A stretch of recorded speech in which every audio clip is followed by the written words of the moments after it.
கூட்டத்தொடர் சட்டப்பேரவையோடது நிறைவுற்று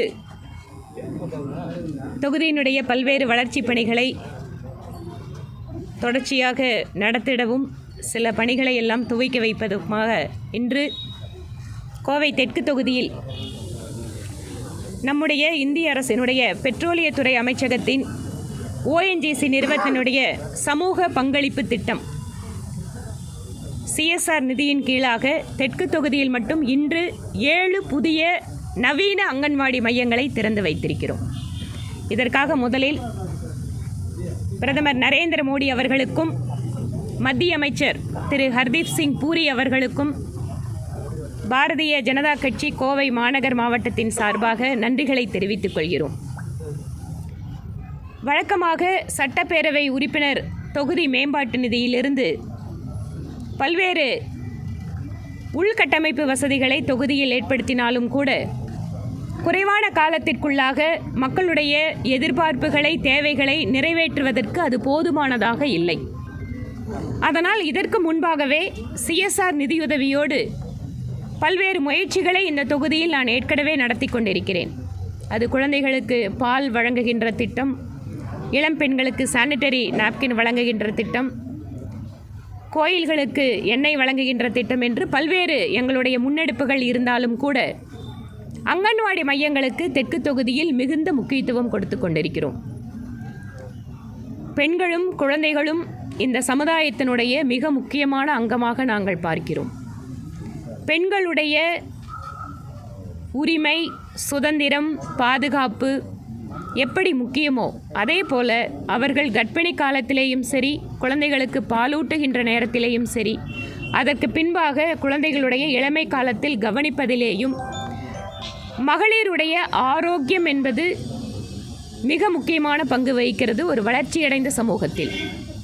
அந்த வகையில் இன்று 7 புதிய அங்கன்வாடி மையங்கள் இந்த தொகுதியில் இன்று திறந்து வைக்கப்பட்டு கொண்டிருக்கிறது. முதல் அங்கன்வாடி மையம், இந்த அங்கன்வாடி மையங்களை கூட சாதாரணமாக ஒரு கட்டிடம் என்கின்ற முறையை தாண்டி இந்த அங்கன்வாடி மையத்திலே சோலார் வாயிலாக மின் உற்பத்தி, ஒரு யூனிட் மின்சாரம் கூட இந்த அங்கன்வாடி மையத்துக்கு வெளியிலிருந்து எடுக்க வேண்டாம். நெட் மீட்டரிங் பொருத்தி சோலார் வசதி இங்கே ஏற்பாடு செய்யப்பட்டு கொண்டிருக்கிறது. இது எல்லா அங்கன்வாடி மையங்களையும். அதே போல் RO வாட்டர், குழந்தைகளுக்கு பாதுகாப்பான குடிநீர், அவர்கள் உடல் நலத்திற்காக இந்த RO வாட்டர் பிளான்ட்டும் உள்ளேயே நாங்கள் அதை செட்டப் பண்ணியிருக்கோம். இவை இல்லாமல் குழந்தைகளுடைய மென்டல் ஹெல்த், அவர்களுக்கென்று விளையாட்டு பொருட்கள், ஆரோக்கியமாக அவர்களுடைய இன்ட்ராக்டிவ் செஷன்ஸ் அமைவதற்கான முன்னெடுப்புகள் என்று ஒவ்வொரு அங்கன்வாடி மையத்திலேயும் நவீன முறையோடு சுற்றுப்புற சூழலுக்கு இயந்த வகையில் இந்த அங்கன்வாடி மையங்களை ஏற்படுத்தி இருக்கிறோம். ஒவ்வொரு அங்கன்வாடி மையமும் கிட்டத்தட்ட 20 லட்சம் ரூபாய் மதிப்பீட்டிலே ஏற்படுத்தி கொடுக்கப்பட்டிருக்கிறது. என்னுடைய இலக்கு என்பது அடுத்த ஒரு வருடத்திற்குள்ளாக கோவை தெற்கு தொகுதியில் அத்தனை அங்கன்வாடி மையங்களும் அங்கு குழந்தைகளை விட்டுவிட்டு சென்றால் தாய்மார்கள் தங்கள் குழந்தைகள் பாதுகாப்பாக இருப்பார்கள், அந்த குழந்தைகளுக்கு ஒரு நல்ல ஆரோக்கியமான சூழல் அங்கு இருக்கிறது என்பதை உறுதிப்படுத்த வேண்டும் என்பதுதான் என்னுடைய இலக்கு. நிச்சயமாக அதை நாங்கள் எட்டுவோம் என்பதில் எந்த ஒரு சந்தேகமும் கிடையாது. அதே போல கோடை காலம் மக்களுக்கு குடிநீர் வழங்குவதிலேயும் ஏற்கனவே கிட்டத்தட்ட 14 இடங்களில் வாட்டர் ATMகள் அமைக்கப்பட்டு அங்கு இருக்கின்ற மக்களுக்கு அதற்கென்று மின்னணு அட்டை வழங்கப்பட்டு 20 லிட்டர் தண்ணீர், சுத்திகரிக்கப்பட்ட தண்ணீர் இலவசமாக வழங்கி கொண்டிருக்கிறோம். இன்னும் கூட இந்த பணியை தீவிரப்படுத்துவதற்கு எங்களுடைய தன்னார்வலர்களும் கட்சியினுடைய நிர்வாகிகளும் ஒவ்வொரு பகுதியிலேயும் கூடுதலாக அந்த இயந்திரம் நிறுவப்பட்டிருக்கின்ற பகுதியில் 500 அட்டைகளை கொடுப்பதற்கு தயாராகி கொண்டிருக்கிறார்கள். இவை இல்லாமல் மாநில அரசாங்கத்திற்கு இந்த தொகுதி சார்ந்த பிரச்சனைகளை முன்வைப்பது, என்ன தேவை இருக்கிறதோ தொகுதிக்கு அதை சட்டப்பேரவையில் குறிப்பிடுவது என இந்த கூட்டத்தொடர் முழுவதுமே கோவை தெற்கு தொகுதிக்காக பல்வேறு பிரச்சனைகளை எழுப்பியிருக்கிறேன். அதற்கென்று அமைச்சர்களும் பதிலளித்திருக்கிறார்கள். குறிப்பாக மாநில அரசு இதுவரைக்கும் பேரவை அந்த அத்தனை தொகுதிகளிலேயும் என்னுடைய தொகுதிக்கு மட்டும் தனியாக பட்டியலிட்டு 350 கோடி உங்கள் பகுதிக்கு ஒதுக்கப்பட்டிருக்கிறது என்கின்ற புள்ளி விவரத்தை எல்லாம் அளித்திருக்கிறார்கள். இது ஒரு விதத்தில் ஒரு எம்எல்ஏ அப்படிங்கிற முறையில் எனக்கு சந்தோஷம். ஏனென்றால் இத்தனை திட்டங்களை இந்த பகுதியினுடைய மக்களுக்காக நாம் இங்கு பெற்றுக் கொடுத்திருக்கிறோம், அரசாங்கத்திற்கு அதற்காக ஒரு அழுத்தம் கொடுத்திருக்கிறோம் என்கின்ற முறையிலே இத்தனை திட்டங்கள் கோவை பகுதியிலே செயல்படுத்தப்படுவது என்பது சிறப்பு. இன்னும் கூட நிறைய என்னுடைய ஆலோசனைகளை, தேவைகளை அமைச்சர்களிடம் எடுத்து வைத்திருக்கிறேன். மாண்புமிகு முதலமைச்சர் அவர்களும் தகுந்த நேரத்தில் எவையெல்லாம் நாங்கள் எழுப்புகின்ற கேள்விகளோ அதற்கெல்லாம் பதிலளித்திருக்கிறார்கள். மாண்புமிகு சட்டப்பேரவை தலைவருடைய குறுக்கீடுகள், நேரம் குறைவாக கொடுத்தல் என்று பல்வேறு பிரச்சனைகள் இருந்தாலும் கூட அதற்கிடையே கோவை தெற்கு சட்டமன்ற தொகுதி மக்களுடைய நலன்களை பாதுகாக்கின்ற விதத்தில் நாங்கள் செயல்பட்டிருக்கிறோம். பாரதிய ஜனதா கட்சியினுடைய ஒவ்வொரு உறுப்பினர்களும் இதற்காக தங்கள் பங்கினை ஆற்றியிருக்கிறார்கள் என்பது எங்களுக்கு பெருமை. இவை இல்லாமல் மிக முக்கிய முடிவாக மத்திய அரசு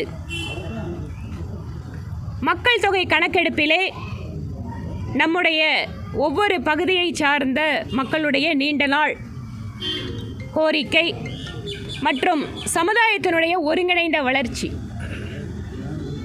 அதற்காக ஜாதிவாரி கணக்கெடுப்பு என்கின்ற ஒரு விஷயத்தையும் நேற்று அறிவித்திருக்கிறார்கள்.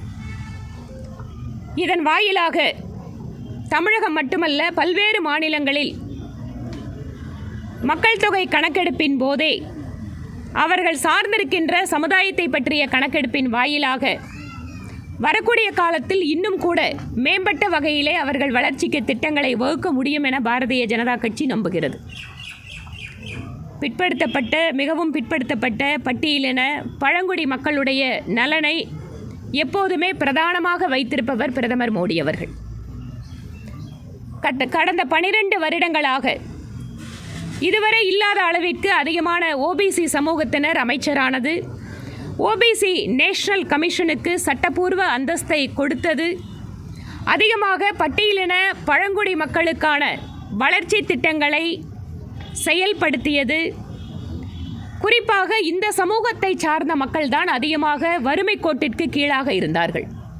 இவர்களுக்கென்று நிறைவேற்றப்பட்ட பல்வேறு அடிப்படை தேவைகள் தொடர்பான திட்டங்கள், அது ஸ்வச் பாரத் என்று சொல்கின்ற தூய்மை பாரத இலக்கின் கீழாக கட்டப்பட்ட கழிப்பிடங்கள், ஏற்படுத்தப்பட்ட நீர்நிலைகள், அனைவருக்கும் குடிநீர் திட்டம் ஜல்ஜீவன் மிஷன், அனைவருக்கும் வீடு திட்டம் ஆவாஸ் யோஜனா, அனைவருக்கும் வங்கி கணக்கு ஜன்தன் யோஜனா என்று ஒவ்வொரு திட்டங்களிலேயுமே கோடிக்கணக்கான மகளிர், அதுவும் குறிப்பாக மகளிருக்கு தான் அதிகமான திட்டங்களை கொடுத்திருக்கிறார். இலவச எரிவாயு இணைப்பு, வங்கி கடன் திட்டத்திலே பெண்களுக்கு முன்னுரிமை என்று பெண்களுடைய மேம்பாடு என்பது இந்த இன்க்ளூசிவ் குரோத்தில் மிக முக்கிய ஃபேக்டராக இருந்திருக்கு. அதனால் இப்போது அடுத்த கட்டமாக மக்கள் தொகை கணக்கெடுப்பின் வாயிலாக இன்னும் கூட டார்கெட்டட் இன்டர்வென்ஷன் ஆங்கிலத்தில் சொல்லுவாங்க, யாருக்கு எந்த உதவி தேவையோ அவர்களுக்கு அந்த திட்டங்களை கொண்டு போய் சேர்ப்பது. அந்த வகையிலே இந்த ஜாதிவாரி கணக்கெடுப்பின் வாயிலாக இன்னும் கூட வேகமான பிற்படுத்தப்பட்ட மக்களுடைய வளர்ச்சிக்கு, பழங்குடி மக்களுடைய பட்டியலினத்தவர்களுடைய வளர்ச்சிக்கு இது உறுதுணையாக இருக்கும் என பாரதிய ஜனதா கட்சி நம்புகிறது. இதற்காக பாரத பிரதமர் மோடி அவர்களுக்கு மீண்டும் ஒரு முறை எங்களுடைய நன்றியை தெரிவித்துக் கொள்கிறோம். தமிழகத்திலே ஜாதிவாரி கணக்கெடுப்பு நடத்தப்பட வேண்டும் என பல்வேறு அரசியல் கட்சிகள் கோரிக்கை வைத்திருந்தார்கள். ஆளுகின்ற திமுக கூட ஜாதிவாரி கணக்கெடுப்பு வேண்டும் என தீர்மானத்தை கூட சட்டப்பேரவையில் நிறைவேற்றினார்கள். மாநில அரசே இதை செய்வதற்கு வாய்ப்பு இருந்தாலும் கூட மத்திய அரசு தான் இதை செய்ய வேண்டும் என கூறியிருந்த அந்த சூழ்நிலையும் நாங்கள் அறிவோம். இப்போது மத்திய அரசே அதற்கு முன்வந்து செய்ய போவது என்பது பெரும்பாலான மக்களுக்கு மகிழ்ச்சி அளிக்கக்கூடிய விஷயமாக நாங்கள் பார்க்கிறோம். இது காலக்கெடு எப்பன்னு கேட்குறாங்க. ஏன்னா எல்லாருமே இது காலக்கெடு இல்லை, பீகார் தேர்தலை மையப்படுத்தியே இந்த கணக்கெடுப்பு நடத்துகிறாங்கன்ற மாதிரி ஒரு குற்றச்சாட்டு வைக்கிறாங்க. நம்மளோட நாட்டிலிங்க ஒவ்வொரு வருஷமும் ஏதாவது ஒரு 2 மாநிலம் 3 மாநிலத்துக்கு எலெக்ஷன் வந்துட்டே தான் இருக்குது. ஏதாவது ஒரு வருஷத்தை நீங்கள் சொல்ல முடியுமா எலெக்ஷன் இல்லாத வருஷம் அப்படின்னு? அதனால் எந்த திட்டத்தை அறிவித்தாலும் இது இந்த மாநில தேர்தலுக்கு அந்த மாநில தேர்தலுக்குன்னு இயல்பாகவே எல்லாரும் சொல்கிறதுக்கான வாய்ப்புகள் இருக்குது. அதனால தான் ஒரே நாடு ஒரே தேர்தல் என்கின்ற இலக்கை நோக்கி செய்கிறதுனால மற்ற நேரத்தில் செஞ்சால் அது எலெக்ஷனுக்குன்னு சொல்ல முடியாது. பீகார் தேர்தலை மனதில் வைத்து அல்ல, இது ஒட்டுமொத்த நாட்டினுடைய வளர்ச்சிக்காக அப்படிங்கிறது தான் நாங்கள் நினைக்கிறோம். அதனால் பிரதமர் மோடி அவர்கள் எதை செய்தாலுமே அதை எலெக்ஷனுக்காக செய்கிறாரு, எலெக்ஷன் ஆதாயத்துக்காக செய்கிறாருங்கிறது வழக்கமான அரசியல். ஒரு தகுந்த நேரத்தில் இது செயல்படுத்தப்படும் என்பதை மத்திய அரசு அறிவிச்சிருக்கிறது. அதனால் மக்கள் தொகை கணக்கெடுப்பு அப்படிங்கிறது நம்மளுக்கு 21 கொரோனானால் நடத்தப்படலை. அதனால் எப்போது அந்த மக்கள் தொகை கணக்கெடுப்பு அறிவிக்கப்படுமோ அப்போது நிச்சயமாக இதுவும் சேர்த்து அமல்படுத்தப்படும். இல்லை, நான் நினைக்கிறதல்ல. ஒரு புள்ளி விவர அறிக்கை அப்படிங்கிறது, குறிப்பாக மக்கள் தொகை கணக்கெடுப்பு அப்படிங்கிறத மத்திய அரசாங்கம் கணக்கெடுக்கின்ற பொழுது பல்வேறு கூறுகள் அதில் கணக்கில் எடுத்துக்கொள்ளப்படும். குறிப்பாக நம்ம 2011 தான் பிபிஎல் ஃபேமிலிஸ்க்கான லிஸ்ட்டு கடைசியாக நம்ம இந்தியாவில் எடுத்தது. 2011 வருடம் யாரெல்லாம் பிபிஎல் ஃபேமிலி வறுமை கோட்டிற்கு கீழாக இருக்கிறார்களோ அவர்கள்தான் இப்போது நிறைய மத்திய அரசு திட்டங்களை பலன் பெறுவதாக இருக்கிறது. நம்ம அதை கிரைட்டீரியா வச்சுட்டு தான் எல்லா திட்டத்தையும் நிறைவேற்றுறோம். அப்படி இருக்கின்ற பொழுது அடுத்து வரக்கூடிய மக்கள் தொகை கணக்கெடுப்பிலே இந்த பொருளாதார ரீதியான முன்னேற்றம் அப்படிங்கிறதும் மிக முக்கியமாக இருக்கும். அவை இல்லாமல் ஒரு ப்ரொஃபஷனல் அப்ரோச்சில் ஒட்டுமொத்தமாக இலக்கு அப்படிங்கிறது என்ன, 2047 இந்தியா வளர்ச்சியடைந்த நாடாக ஆக வேண்டும். விக்ஷித் பாரத் என்கின்ற அந்த இந்தியா வளர்ச்சியடைந்த அந்த இலக்கிற்கு எது மக்கள் தொகை கணக்கெடுப்பிலே அடிப்படை அலகுகளாக வைக்கப்பட வேண்டுமோ அது நிச்சயமாக இருக்கும். சிபிஎஸ்சியில் 5வது 8வது படிக்கக்கூடிய பசங்களை ஃபெயிலாக்கும் நடவடிக்கைக்கு பெற்றோர்களே குரல் கொடுக்கணும்னு சொல்லி பள்ளிக்கல்வித்துறை அமைச்சர் பேட்டியாக ஒருத்தரும் போய் கேள்வி கேட்கணும். இதனால தான் தேசிய கல்விக் கொள்கை வேண்டாங்கிறோம். இதில் இருக்கக்கூடிய பிரச்சனை இதுதான். இது திமுகவினருக்காக நாங்கள் கேட்கல, ஒட்டுமொத்த மக்களுக்காக கேட்குறோம்னு நீங்கள் பேசுகிறீங்க. அதாவது தமிழக அரசு நடத்தக்கூடிய பள்ளிகளில் குறிப்பாக கணிதம் மற்றும் மொழி பாடங்கள், ஏனென்றால் லைஃப் ஸ்கில் அப்படிங்கிறதுல ஒரு எஜுகேஷன் அவங்களுக்கு பேசிக்காக கொடுக்க வேண்டியது மொழிகளை கற்றுக்கொள்வதிலேயும் கணிதம், அறிவியல், இந்த இரண்டும் மிக முக்கியமான விஷயம். ஆனால் சர்வதேச அளவும் சரி இந்திய அளவிலேயும் சரி பல்வேறு ஆய்வுகள் என்ன சொல்லுதுன்னா, அந்த குழந்தைங்க 8வது 9வது தாண்டி போகிறாங்க, ஆனால் அவங்களால ஒரு பக்கத்தை முழுதாக படிக்க முடியவில்லை. ரொம்ப சிம்பிளான ஒரு மேத்தை கூட அவங்களால போட முடியாத ஒரு சூழல் இருக்குது அப்படிங்கிறது ஆய்வறிக்கைகள் நிறைய சொல்கிறாங்க. நாம் கல்விக்கூடங்களை நடத்துகிறோம், மாணவர்களை அங்கே அவங்களுக்கு கல்வி திட்டத்தை கொடுக்குறோம். ஆனால் அது குவாலிட்டியான எக்ஸாமினேஷனாக இருக்கணும், குவாலிட்டியான சிலபஸாக இருக்கணும். அப்படி இருக்கின்ற பொழுது ஏதாவது ஒரு இடத்துல ஒரு எக்ஸாமினேஷன் அப்படிங்கிறது முக்கியம். அப்படி இல்லாமல் இருந்தால் நம்ம 10வது பொதுத் தேர்வு 12வது பொதுத் தேர்வெல்லாம் நடத்தவே வேண்டாமே, எல்லாத்தையும் பாஸ் பண்ணி விட்டுட்டு போயிட்டே இருக்கலாமே. இந்த தேர்வுங்கிறதே ஒன்று எதுக்காக நம்ம வைக்கிறோம்? குழந்தைங்க சரியாக அதை படிச்சிருக்காங்களா, இல்லை படிக்காமல் இருந்தால் கூட அவங்களுக்கு கற்றவையில் இருக்கக்கூடிய குறைபாடுகள் என்ன, அங்கே ஆசிரியர் பற்றாக்குறை இருக்கா, சிலபஸ் தேவையான அளவு அன்றைக்கி நம்மளோட கால சூழ்நிலைக்கு ஏற்ப இருக்கா, இந்த மாதிரி பல்வேறு விஷயங்கள் கல்வித்துறைக்கு பொருத்தமானது. ஆனால் பள்ளி கல்வித்துறை அமைச்சர் அவருடைய அந்த கருத்து என்பது ஒட்டுமொத்தமாக தேர்வுகளே வேண்டாம் என்று சொல்கிறாரா? அப்படி இருந்தால் மற்ற தேர்வுகளெல்லாம் என்ன பண்ணுறது? போட்டித் தேர்வுகளுக்கெல்லாம் என்ன ஒரு அளவுகோல் வச்சுக்கலாம்? இப்போ ஐஏஎஸ் ஐபிஎஸ்க்கெல்லாம் ஒரு அளவுகோல் இருக்குது, யூபிஎஸ்சி தேர்வுன்னு. அப்போ அந்த தேர்வெல்லாம் நம்ம எப்படி பண்ண போகிறோம்? இப்போ தான் தமிழ்நாட்டில் யூபிஎஸ்சி தேர்வில் நாங்கள் அதிகமாக எண்ணிக்கையில் வந்திருக்கோம் அப்படிங்கிறத சட்டப்பேரவையில் சொன்னாங்க. அதற்காக சிறப்பு பயிற்சி மையங்கள் இருக்குது. ப்ரிலிம்ஸில் செலக்ட் ஆனவங்களுக்கு மாதம் எவ்வளவுன்னு உதவித்தொகை இருக்குது. இதெல்லாமே எந்த அளவில் இந்த மாநில அரசு தேர்ந்தெடுக்குது? எக்ஸாம் வச்சு தானே தேர்ந்தெடுக்கிறாங்க. யாருக்கு உதவி பண்ணணும்னா கூட அவங்களுக்கு ஒரு பேசிக்கான ஒரு எக்ஸாம் தேவைப்படுது. இடைநிற்றல் அதிகமாக இல்லாமல் இருக்கிறதுக்கு ஆல்டர்னேட்டிவ் மெத்தட் என்னன்னு நம்ம பார்க்கணும். அதாவது இடைநிற்றல் வேணாம் அப்படிங்கிறதுக்காக நீ படிக்கலையோ நான் வகுப்பில் மட்டும் உன்னை தூக்கி போடுவேன் அப்படின்னா அது மாணவனோட எதிர்காலத்தை பாதிக்குங்க. இந்த ஒரு சூழலை இன்னொரு பக்கம் நீங்கள் பொருத்தி பாருங்கள். இன்றைக்கி நம்மளோட அதிகமான வேலை வாய்ப்பு வேண்டி விண்ணப்பித்திருக்கின்ற வேலை தேடுகின்ற இளைஞர்கள் எந்த கேட்டகரியிலேருந்து வந்திருக்காங்கன்னு பார்த்தீங்கன்னா இன்ஜினியரிங் கிராஜுவேட் அதிகமாக வேலை கேட்டிருக்காங்க. சிம்பிளான எடுத்துக்காட்டு எங்களால் சொல்ல முடியும். என்னோடய எம்எல்ஏ ஆஃபீஸில் வேலை கேட்டு வரக்கூடியவங்களில் பெரும்பான்மையானவர்கள் இன்ஜினியரிங் கிராஜுவேட்டாக இருக்காங்க. என்ன அர்த்தம்? காலேஜில் கிராஜுவேட் ஆயிடுறாங்க, படிச்சிடுறாங்க, 5 வருஷம் கடனை உடனே வாங்கி காலேஜில் இன்ஜினியர் ஆயிடுறாங்க. எம்ப்ளாயபிலிட்டி கொஸ்டினாக இருக்குது. அதனால் இந்த மாதிரி விஷயங்களை ஒட்டுமொத்தமாக தான் பார்க்கணும். அதுதான் சமூகத்திற்கு நல்லது. வேலை வாய்ப்பு தான் அதிகரிக்கணும். நம்ம ஏன் அதை ஃபில்டர் பண்ணி குறைக்கணும் பார்க்கணும். குறிப்பாக வேலை வாய்ப்பு அதிகமாக இருக்குதுங்க. நீங்கள் கோயம்புத்தூரில் இருக்கிறீங்க. கோயம்புத்தூரில் எப்போ போனாலும் கோயம்புத்தூர், திருப்பூர், ஈரோடு பகுதிகளில் பணியாளர்கள் வேண்டும். இப்போ கோயம்புத்தூரில் வாங்க, நான் காட்டுறேன் எத்தனை இடங்களில் பணியாளர் தேவைப்படுகிறார்கள். ஆனால் ஸ்கில் இல்லை. அதனால தான் நான் கூட சட்டப்பேரவையில் பேசும்போது இதே விஷயத்தை குறிப்பிட்டேன். ஸ்கில்லை இம்ப்ரூவ் பண்ணணும் நம்ம இளைஞர்களுக்கு. வேலை ஒரு பக்கம் இருக்குங்க, வேலை இல்லாமல் இல்லை. இன்றைக்கும் லட்சக்கணக்கான வெளிமாநில தொழிலாளர்கள் நம்ம மாவட்டத்தில் வேலை செய்கிறாங்க. அது சின்ன வேலைங்க, அதுக்கு நாங்கள் போக மாட்டோம். இல்லை எங்களுக்கு அதனால் என்ஜினியரிங் கிராஜுவேட்டு கூட அதிகமாக வேலை கொடுக்குறது நம்ம மாவட்டம்.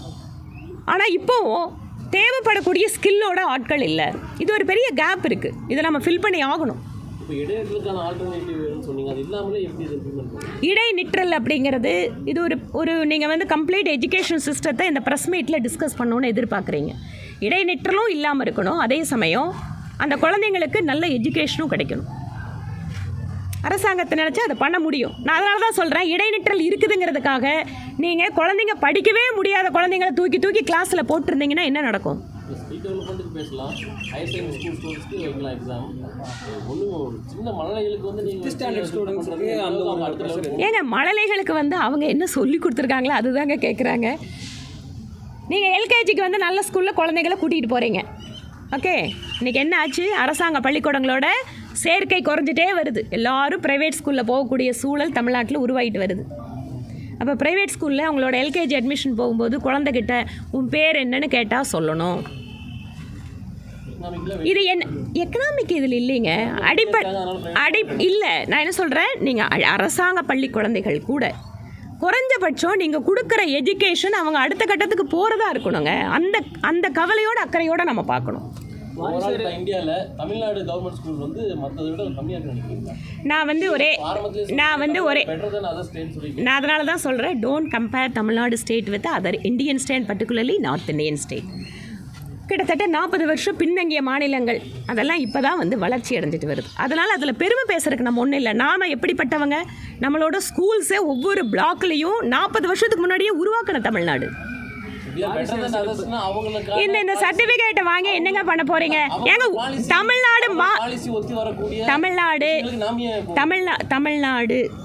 தமிழ்நாட்டோட இலக்கை நீங்க உயரமா வச்சு அதை நோக்கி நகருங்க. நீங்க சொல்லுங்க தம்பி. நீங்க சொல்லுங்க தம்பி.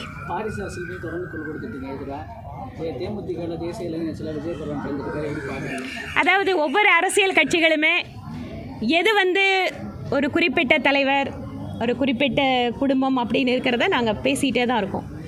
அந்த கட்சியில் இருக்கக்கூடிய நபர்கள் ஒரு ஜனநாயக கட்சி அப்படின்னு வரும்போது அவர்களுடைய தேர்வு அப்படிங்கிறது அவங்களுடைய குடும்பத்தில் இருக்கிறதா இருக்குது. ஆனால் அதே சமயம் வாரிசு அரசியலை நோக்கி அதிகாரங்கள் முழுக்க குவிவதை எப்போதும் பாரதிய ஜனதா கட்சி அதை மக்களுக்கு எடுத்து சொல்லிட்டு தான் இருக்கு.